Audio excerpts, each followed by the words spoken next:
Olá pessoal, aqui Carlos Lima mais uma vez, espero que esteja tudo bem com vocês. E hoje nós vamos falar do porquê esse nome Lúcifer ele não é o nome de Satanás na Bíblia hebraica, né? Na verdade ele não existe como nome próprio na Bíblia hebraica, né? Que esse nome lá na verdade se chama Estrela da Manhã, e mesmo Estrela da Manhã não é um nome ou uma entidade.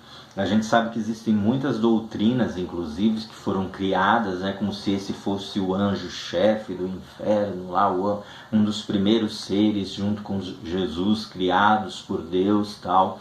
Mas o nome Lúcifer, ele surge a partir de um erro. E a partir de um erro surge toda essa teologia, né, todas essas interpretações, tratando como se Lúcifer fosse o nome de um anjo caído. Não estou dizendo que não existe lá a interpretação do anjo caído, mas o nome não seria Lúcifer, porque na Bíblia hebraica não existe isso como um nome próprio, né? Isso na verdade não existe. Então a palavra Lúcifer, ela vem do latim lux, que significa luz, e ferro, ou ferre, que é levar, portar. O significado em português ele seria basicamente o portador da luz, né? No entanto, alguns afirmam ainda que no original hebraico, que é Heilel ben Shahar, poderia também significar filho do negrume.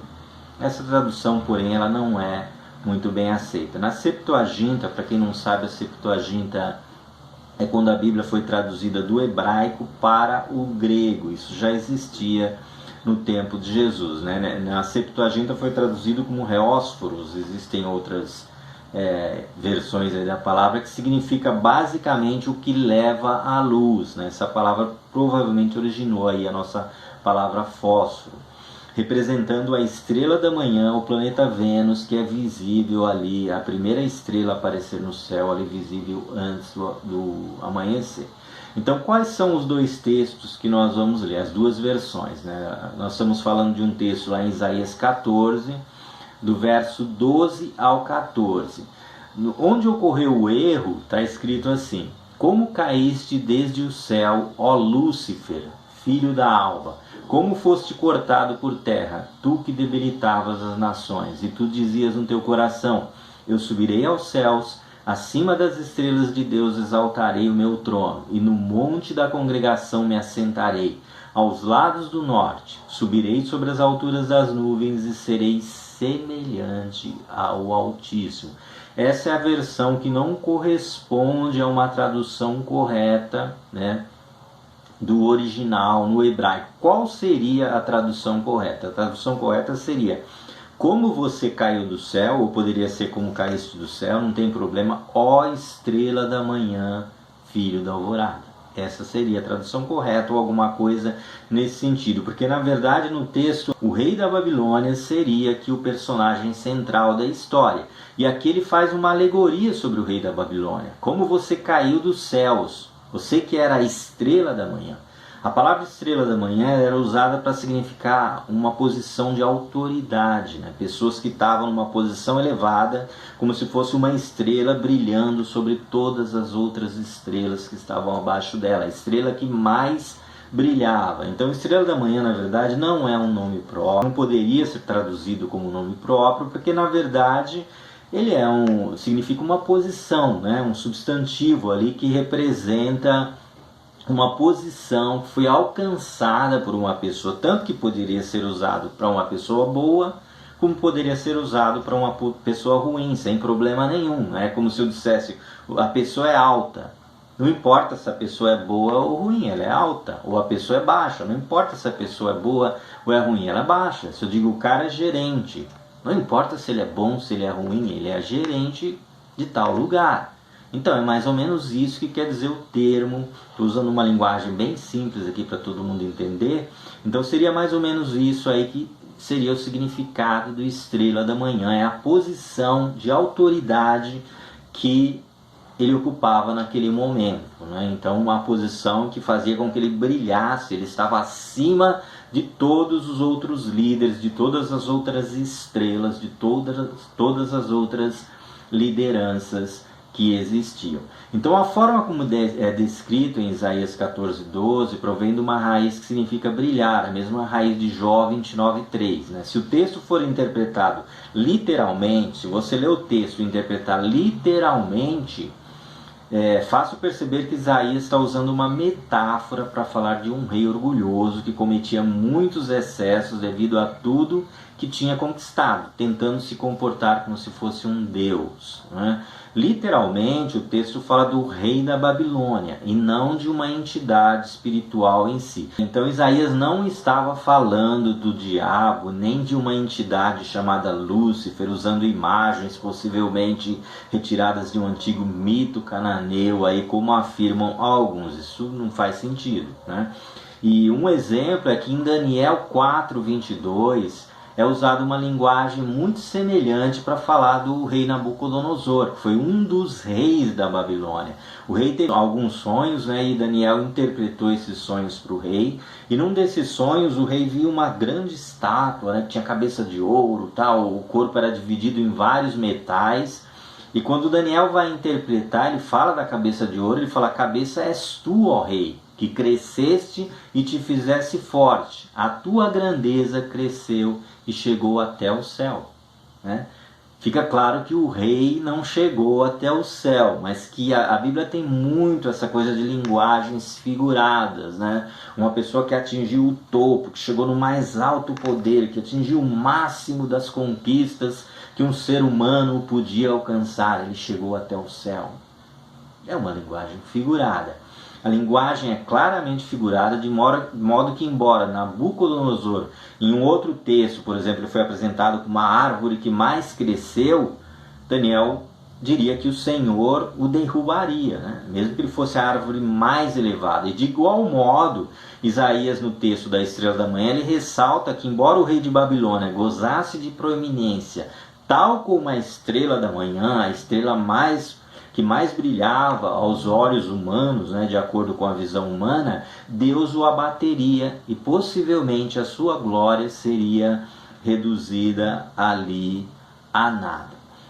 No texto anterior, no versículo 4, diz assim, falando de Israel com relação ao rei da Babilônia: "Você zombará assim do rei de Babilônia. Como chegou ao fim o opressor, sua arrogância acabou-se. O Senhor quebrou a vara dos ímpios, o cetro dos governantes, que irados feriram os povos com golpes incessantes, e enfurecidos subjugaram as nações com perseguição implacável." Isaías 14, de 4 a 6. No versículo 11, que é o versículo anterior ao que ele menciona a estrela da manhã, diz assim: "Sua soberba foi lançada na sepultura, junto com o som das tuas liras", né, os instrumentos musicais. "Sua cama é de larvas, sua coberta de vermes." Isaías 14:11, indicando que o rei da Babilônia iria à morte, iria à sepultura. Então a verdade é que, na opinião de alguns tradutores, não existe um critério padrão aí para ser seguido quando a pessoa vai traduzir. Normalmente cada um vai ver o texto de acordo com o que foi ensinado, né? E a tradução acaba por ser um reflexo das crenças e linhas de estudo do tradutor ou do leitor. Eu já falei isso aqui em outros vídeos. É muito comum nós chegarmos na igreja e aprendermos uma série de doutrinas, e quando você vai ler um texto bíblico, você já projeta no texto aquilo que você acredita, você já projeta no texto aquelas ideias que estão dentro da tua cabeça, você já lê o texto vendo tudo aquilo ali no texto, porque aquilo já está, você já tem, a sua mente já está inclinada a uma crença, então você vai ver no texto aquilo que já está dentro da sua cabeça. Né? Existe uma frase antiga que diz que você tira da sua cabeça o que você põe dentro dela, não dá para tirar outra coisa, né? Você tira aquilo que você põe lá dentro. Então, quando se trata do nome Lúcifer, o que o texto apresenta é uma qualidade, uma característica, e não um nome próprio. Na verdade, é um substantivo latino, o que desqualifica a interpretação de que seria o nome de Satã, ou de um anjo caído, ou uma entidade aí, qualquer que seja. Onde é que o pessoal começa a acreditar que Lúcifer é o nome de Satanás? Então a tradição cristã, ela conhece o nome Lúcifer como um anjo caído, que também é conhecido como Satanás, E essa concepção ela foi criada por São Jerônimo, né, ao traduzir a Vulgata, a Bíblia em latim, no século IV depois de Cristo. Em Roma, a pedido do Papa Damaso, Jerônimo começou a revisar as traduções latinas dos textos bíblicos que existiam na época, o que foi o começo do trabalho gigantesco, né, de tradução de toda a Sagrada Escritura para o latim. O que acontecia? Você tinha duas versões da Bíblia hebraica. Você tinha em hebraico, né, o hebraico antigo, e você tinha no grego, que foi a tradução que foi chamada de Septuaginta. E os judeus eles falavam que os cristãos não tinham acesso aos originais da Bíblia, porque o mundo, então, grande parte do mundo cristão falava latim. Então o que aconteceu? O próprio Agostinho ele fala que todo mundo que falava um pouco de latim e um pouco de grego começou a traduzir partes da Bíblia, começou a traduzir pedaços da Bíblia, então virou uma bagunça danada. Então o Papa ele chama Jerônimo, que era um erudito, né, e fala para ele, né, incumbe ele de revisar aqueles pedaços de traduções que já existiam e fazer uma tradução mais ampla, né, uma tradução para a língua mais comum ali do cristianismo na época, que estava se tornando o latim. E essa versão ela iria ser chamada de a Vulgata Latina. A palavra Vulgata aqui não tem o significado que nós temos hoje de uma coisa vulgar, né? Não tem nada a ver. O termo Vulgata ele tem a origem na palavra latino vulgus, que significa multidão ou público. A Bíblia Vulgata, portanto, ela foi feita com a intenção de ser a edição comum a todo o ocidente dos textos bíblicos. É interessante que aconteceria no futuro com o latim a mesma coisa. Num primeiro momento a ideia foi fantástica, né? Tornar acessível a todo mundo a leitura da Bíblia. Só que depois as línguas foram mudando e o latim se tornou uma língua pouco falada e a igreja continuava usando o latim, invertendo assim o processo, né? O latim foi criado para tornar acessível e acabou no futuro tornando a Bíblia inacessível porque poucas pessoas falavam o latim. Eu tirei um texto aqui de um site chamado saopaulo.org, depois eu vou deixar o link aí na descrição, que fala São Jerônimo e o trabalho de tradução da Sagrada Escritura. Veja que eu tirei só esse pedacinho aqui para você ver o que ele fala da tradução. Diz assim: de maneira geral, pode-se afirmar que nenhum dos tradutores anteriores a Jerônimo expressava o real sentido dos textos como ele. Mesmo se, tem um adendo aqui, mesmo se às vezes o santo cometesse um pequeno deslize. Para tornar o sentido do texto claro, ele algumas vezes adicionava uma palavra, traduzia os nomes hebraicos pelo seu sentido etimológico original e usava, aqui que é mais interessante, ele usava expressões populares ou mitológicas, né? Então ele usava expressões populares ou mitológicas na tradução. É claro que a ideia de Jerônimo não era ruim, né? A intenção dele era facilitar o entendimento, né? Fazer com que as pessoas, trazer para a realidade do dia a dia das pessoas e fazer com que elas entendessem melhor o texto. Eu não creio que ele tenha feito isso com alguma intenção ruim, não. A intenção era boa, era facilitar o entendimento. Porém, isso gerou alguns problemas. Durante a tradução para a Vulgata Latina, Eusébio Sofrônio Jerônimo, mais conhecido na Igreja Católica como São Jerônimo, usou a palavra Lúcifer, que é uma palavra do latim e significa portador da luz. Lux ou Lucis mais férreo. Ao invés de traduzir como estrela da manhã, filho da alva, que é o que está no original hebraico, que seria o correto, uma qualidade ali da pessoa que está sendo apresentada, né? Uma característica, uma qualidade da pessoa que está sendo apresentada. Lúcifer é uma das várias figuras do folclore associadas ao planeta Vênus. O nome da entidade foi posteriormente absorvido pelo cristianismo como um nome para o diabo. Porém, no texto bíblico original, esse nome simplesmente não existe, né? Existia no mundo romano antigo até um ser que era considerado deus das bruxas, eu não lembro qual era o nome completo, mas começava com Lúcifer. Então existia já na mitologia popular, mas não existia na Bíblia hebraica esse nome Lúcifer. Aliás, o mais interessante é que na Bíblia hebraica não existe nenhum nome para o diabo. Você sabia disso? A palavra normalmente utilizada é a palavra Satã, que significa adversário ou aquele que se opõe. Essa palavra era usada para definir qualquer adversário, inclusive um soldado inimigo. Ele era mencionado como Satã, como aquele que se opõe, como o adversário. O único lugar na Bíblia que parece definir um ser específico é no livro de Jó, né, onde a expressão utilizada significa o adversário, passando a ideia de que se estava falando de um adversário específico, né? Aquele texto que fala: vindo os filhos de Deus se apresentar diante do Senhor, veio também, o termo utilizado é Her Satã, que significa o adversário. Então pode passar a ideia aí de um adversário específico, de um adversário em particular. Mas no geral, na Bíblia, o termo Satã significa adversário. Mesmo assim, a palavra Satã ela não se apresenta como um nome que foi dado a esse adversário. Apenas visa apresentar um opositor, um inimigo ou adversário que faz oposição. Todos os nomes que foram dados a esse adversário, inclusive o nome Beuzebu, que é citado no Novo Testamento, vem da tradição ou mitologia popular. Na religião hebraica anterior ao exílio, Yahvé, o Deus como nós conhecemos, né, ele havia feito o céu e a terra e ele era responsável tanto pelo bem quanto pelo mal. Tanto que o próprio Jó, ele diz: de Deus recebi o bem, por que não receber o mal? Porque eles entendiam que tudo vem de Deus. Ou seja, um ser capaz de fazer oposição a Deus, na concepção deles naquela época, não existia. Portanto, o diabo não existia.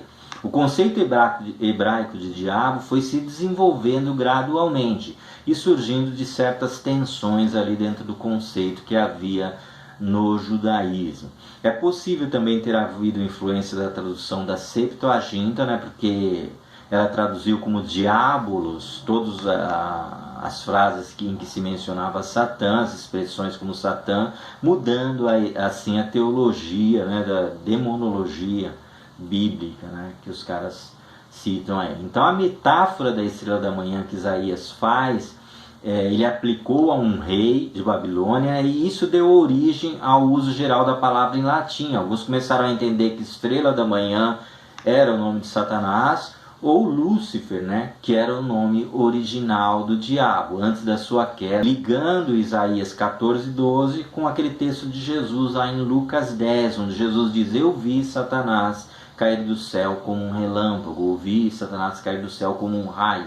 Então eles começaram a interpretar a passagem de Isaías como uma alegoria da queda de Satanás. Não estou nem dizendo que essa alegoria está errada, tá? Mas eu estou dizendo que não há um nome próprio na Bíblia hebraica para Satanás. Quando é apresentado, é apenas Satã, o adversário. O que é importante você saber?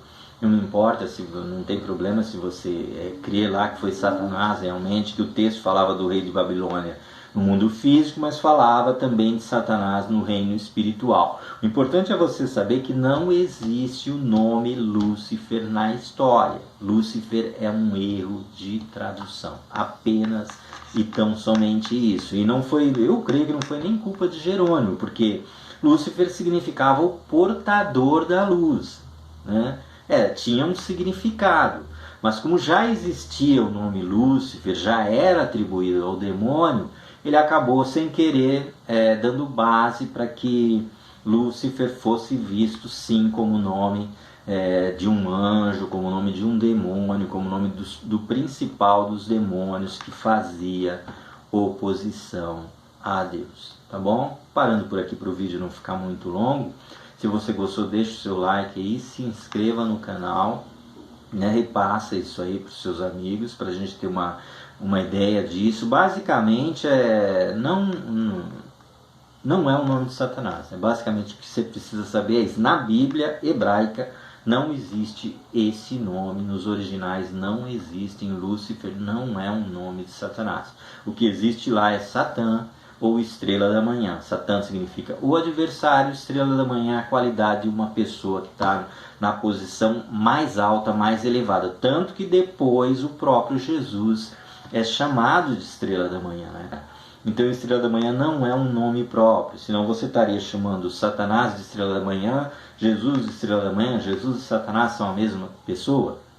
Eu tenho um vídeo aqui, inclusive, que fala que os judeus acham que Jesus é Satã, só que na concepção deles, Satã é o adversário.